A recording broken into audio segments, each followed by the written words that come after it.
So using LONGQIL hair, some gloves, a comb, some aluminum foil, and some bleach and developer.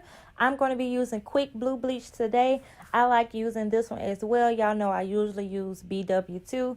I'm taking this entire bag out in case I have to use it, and I'm putting about 5 scoops into this bowl. I wanted it to be extremely filled up so I wouldn't have to keep remaking bleach because that slows down the process.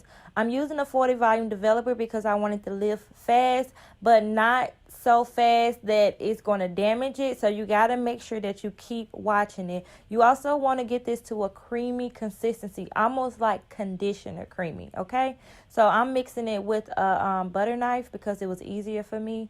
This is the Malaysian Straight hair. I got 26, 26, 24, 22, and a 20-inch 4x4 closure. This is what it looked like after bleaching for about 35 minutes. I didn't want to over process it because it was done processing. So this is what the color turned out to be after just one bleach. And this hair is still healthy, still vibrant. So I'm using pink blush, raspberry twist, and magenta and the Adore dyes.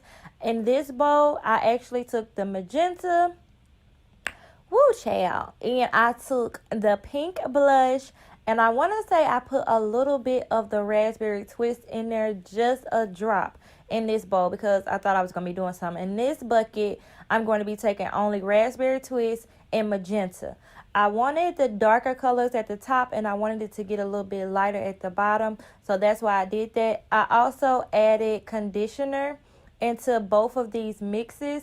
I added a little bit more in the one that I put the lighter colors in, and this is what it came out looking like once the color was processing. And I let this sit out here for a couple hours, probably about 3 to 4, and this is what it looked like once I washed it out. And I'm going to show you how it looked once it was dry and I actually sold the unit.